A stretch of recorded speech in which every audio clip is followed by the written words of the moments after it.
കൂടുതൽ വാർത്തകളും വീഡിയോകളും കാണാൻ ഈ ചാനൽ സബ്സ്ക്രൈബ് ചെയ്യുക. കൂടെ ബെൽ ബട്ടൺ അമർത്തുക. Please subscribe our channel. നമസ്കാരം. എല്ലാ മാന്യ ജ്യോതിഷ വിശ്വാസികൾക്കും ജ്യോതിഷ പ്രേമികൾക്കും എൻ്റെ എളിയ എപ്പിസോഡിലേക്ക് സ്വാഗതം.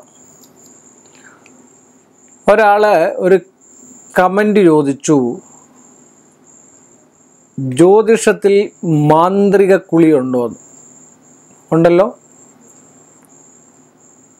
ജ്യോതിഷത്തിൽ നിന്നല്ല, നമ്മുടെ ഭാരത സംസ്കാരം തന്നെ പറയുന്ന മാന്ത്രിക കുളി എന്നാണ്.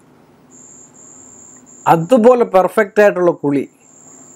നമ്മളെല്ലാവരും സ്നാനം ചെയ്യുന്ന ആൾക്കാർ, എല്ലാ ദിവസവും സ്നാനം ചെയ്യുന്ന ആൾക്കാരല്ലേ. പക്ഷെങ്കിൽ ആ സ്നാനം ചെയ്യുന്ന വെറുതെ ഒരു ബക്കറ്റ് വെള്ളം തലയിലൊഴിച്ച് കുളിച്ചിട്ട് ഒരു കാര്യവുമില്ല. അതൊരു കുളിയല്ല. കുളിക്കും അതിൻ്റേതായിട്ടുള്ള ഓരോ കാര്യങ്ങളുണ്ട്. നമ്മൾ മനസ്സ് ശുദ്ധീകരിക്കാനായിട്ടുള്ള കുളിയുണ്ട്, ശരീരം ശുദ്ധി ചെയ്യാനായിട്ടുള്ള കുളിയുണ്ട്, ആന്തരികമായിട്ടും ബാഹ്യമായിട്ടും ശുദ്ധി വരത്തക്ക രീതിയിൽ അല്ലെങ്കിൽ ഒരു എനർജറ്റിക് പവർ ശരീരത്തിന്.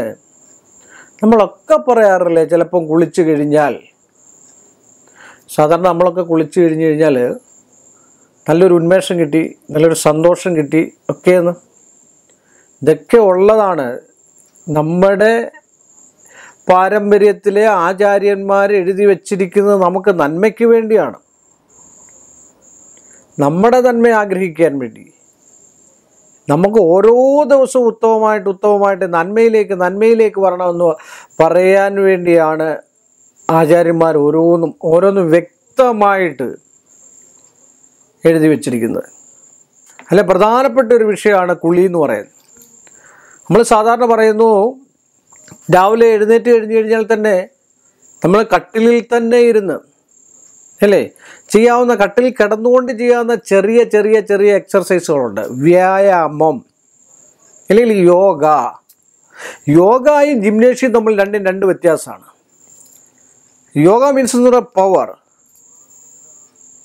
ജീവിതകാലം മൊത്തവും പവർ ഉണ്ടാക്കിയെടുക്കാനും ശരീരത്തിനെയും മനസ്സിനെയും പവർ ഉണ്ടാക്കിയെടുക്കാനാണ് യോഗ ചെയ്യാറുള്ളത് അല്ലേ. പ്രാണായാമം, അങ്ങനെയൊക്കെ പല ആസനവിധിയിൽ നമ്മൾ യോഗ ചെയ്യാറുണ്ട്. ഒന്നും വേണ്ട, നമ്മൾ രാവിലെ എഴുന്നേറ്റ് കഴിഞ്ഞാൽ പെട്ടെന്ന് ചാടി എഴുന്നേക്കാതെ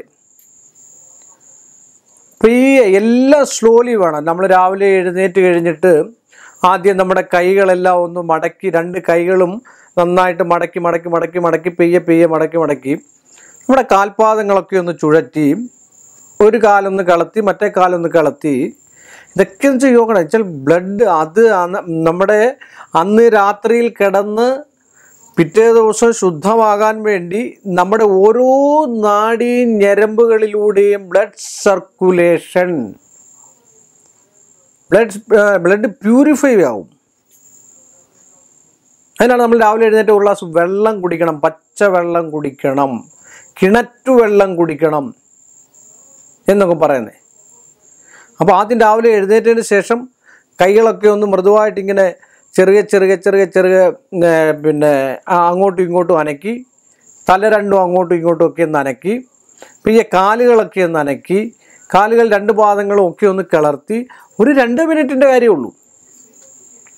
അതിനുശേഷം നമ്മൾ വലം തിരിഞ്ഞെഴുന്നേറ്റ് 1 മിനിറ്റോളം നമ്മൾ കിടക്കപ്പായിലാണെ പായിൽ, അല്ലെ കട്ടിലാണെ കട്ടിൽ, ബെഡിലാണെ ബെഡിലിരുന്നതിന് ശേഷം എഴുന്നേറ്റ് കഴിഞ്ഞാൽ നമ്മൾ ആദ്യം സാധാരണ എന്താ ചെയ്യുന്നത്, നിത്യവും ചെയ്യാതെ പല്ല് തേക്കുക, കുളിക്കുക, ഇങ്ങനെയൊക്കെയാണ്. അതിൽ പെടുന്നതായിട്ടുള്ള പ്രാഥമിക കൃത്യങ്ങളിൽ പെടുന്നതായിട്ടുള്ളതാണ് സ്നാനം. നല്ല മാന്ത്രികമായിട്ട് കുളിക്കാം, നല്ല പെർഫെക്റ്റായിട്ട് കുളിക്കാം. പഴയ കാലത്തൊക്കെ ആറ്റിൽ പോയായിരുന്നു കുളിക്കുന്നത്.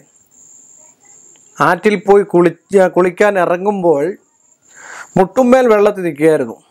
ഇച്ചിരി നേരം നിന്നതിന് ശേഷം പയ്യെയായിരുന്നു വെള്ളം കോരിയെടുക്കുക. പയ്യെ വെള്ളം കോരിയെടുത്ത് നമ്മൾ തലവഴി, അതിന് വേറൊരു ചടങ്ങ് കൂടുണ്ട്.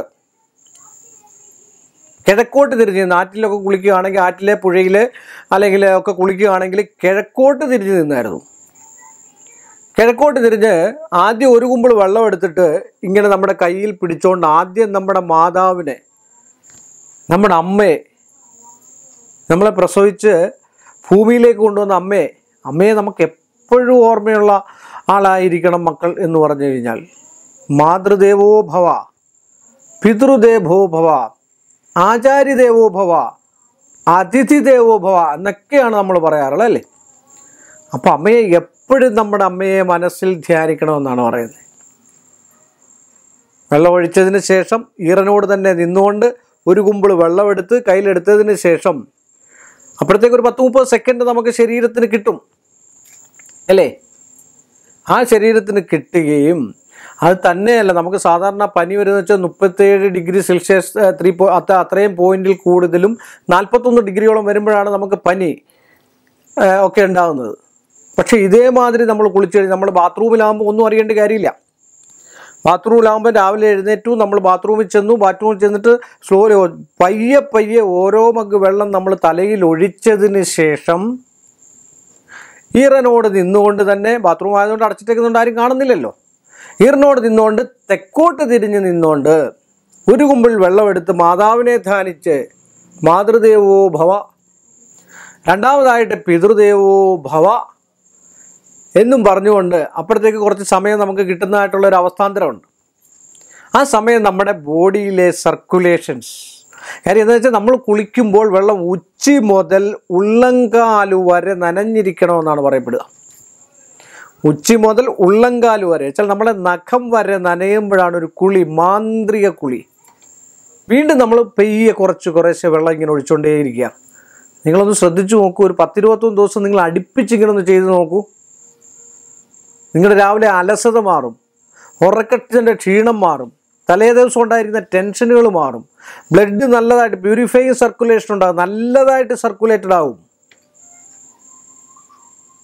അതാണ് ഞാൻ മുമ്പ് പറയാം, ജിമ്മും യോഗയും തമ്മിൽ ഒരുപാട് വ്യത്യാസം. ജിമ്മെന്ന് പറഞ്ഞാൽ നമ്മുടെ ശരീരത്തിന് താങ്ങാൻ വയ്യാത്തതായിട്ടുള്ള കാര്യങ്ങളെ ശരീരത്തെ കൊണ്ട് നമ്മൾ ഉത്തേജിപ്പിച്ചെടുപ്പിക്കുകയാണ്. യോഗ അതല്ല.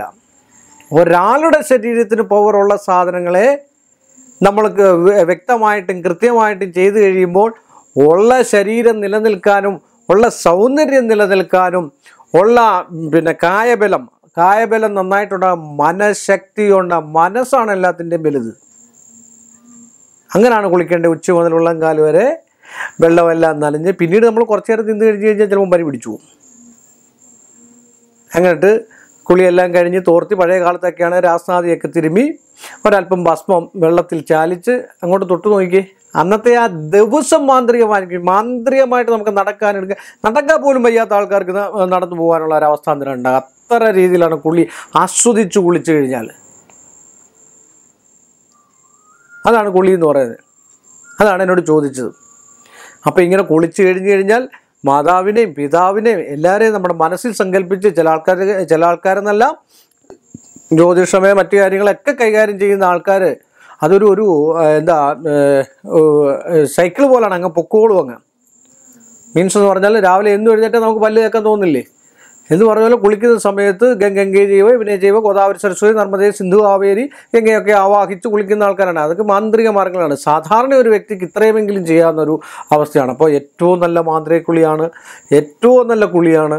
നിങ്ങൾ അങ്ങനെ ഒന്ന് കുളിച്ചു നോക്കും, നിങ്ങൾക്ക് ഒരു അസുഖം പോലും, ഒരു 6 മാസത്തേക്ക് പനി പോലും വരത്തില്ല. ഒരു 10-21 ദിവസം ഇങ്ങനെ ഒന്ന് കുളിച്ചു നോക്കിക്ക്. 100% പെയ്യ വേണം, നമ്മൾ സ്ലോലി വേണം വെള്ളം ഒഴിച്ചിട്ട് നമ്മൾ കുളിക്കാനായിട്ട്. അത് ഉച്ച മുതൽ ഉള്ളംകാല് വരെ നനഞ്ഞിരിക്കണം. പിന്നെ നമുക്ക് ബാഹ്യമായിട്ട് നമ്മുടെ ശരീരം മൊത്തം നമുക്ക് ശുദ്ധമാക്കാം. അങ്ങനെ ശുദ്ധവും വൃത്തിയായിട്ടും ആണെങ്കിൽ അന്നത്തെ ദിവസം നമുക്ക് പോസിറ്റീവ് എനർജിയാന്ന് പറഞ്ഞുകൊണ്ട് ഈ ഒരു എപ്പിസോഡ് ഞാനിവിടെ വൈൻഡപ്പ് ചെയ്യുന്നു. മറ്റൊരു നല്ല വിഷയമായിട്ട് ഞാൻ നിങ്ങളുടെ മുമ്പിൽ വരുന്നിടം വരെ ഏവർക്കും നിസ്സീമമായ നന്ദി. കൂടുതൽ വാർത്തകളും വീഡിയോകളും കാണാൻ ഈ ചാനൽ സബ്സ്ക്രൈബ് ചെയ്യുക. കൂടെ ബെൽ ബട്ടൺ അമർത്തുക.